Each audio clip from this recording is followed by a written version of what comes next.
Assalamualaikum and welcome back to my YouTube channel bersama saya Najwa dan abang saya. So pada video kali ni kami berdua akan simple je ya. Udang masak merah. Gitu je lah menu kali ni. Lepas tu telur dadar juga. So kepada yang belum tengok video ni, jangan lupa untuk like, subscribe, comment dan notification supaya korang tak terlepas video yang Najwa upload tanpa melengahkan masa. Jomlah kita mula, bismillah. So ni Najwa ada tambahkan kuah supaya tak kering lah kita makan gitu. Sebab masak merah ni dia macam tak ada kuah, so Najwa tambah kuah. Najwa nak hasilkan telur dadar dulu ya. Bismillahirrahmanirrahim.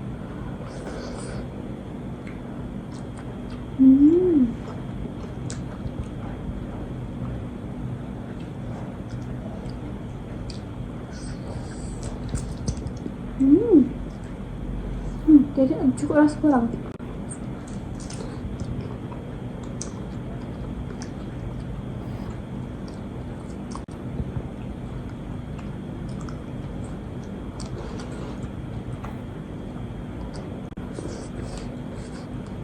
Memang sedap lah, rasa dia manis-manis. Pedas-pedas manja-manja memang sedap.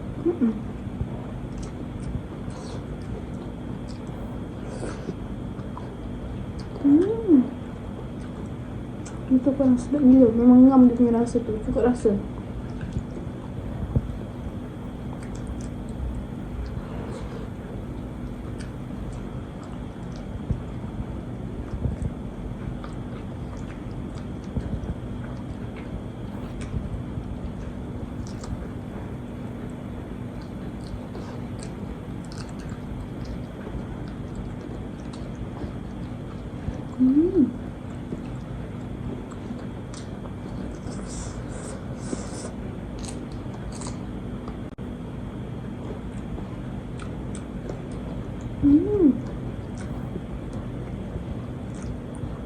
Sedap gila.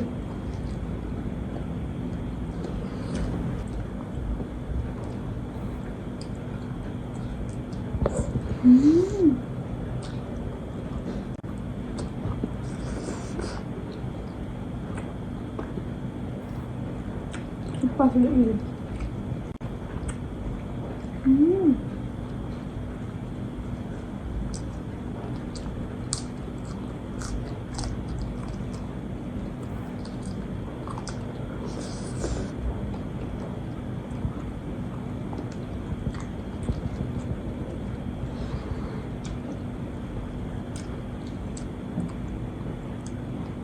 Dia pedas, dia tu tak pedas sangat tu, memang pedas manja-manja dia, rasa dia memang sedap gila kan.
Sumpah ada suka gila makan dengan telur dadar. Bila makan dengan telur dadar tu rasa dia tu makin berasa macam tu.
Sedap gila. Alhamdulillah guys, Najwa rasa Najwa dah kenyang sebab tadi pun Najwa dah makan ni. So Najwa pun nasi sikit je, sebab tu lah cepat habis. Dan ni ada masih tersisa sikit sangat. Nanti lepas video ni macam biasalah kita orang akan habiskan. Alhamdulillah guys, Najwa pun dah kenyang. Dah. So sampai di sini saja video kita kali ni. Kita jumpa di next video. Bye bye. Assalamualaikum. Saraya.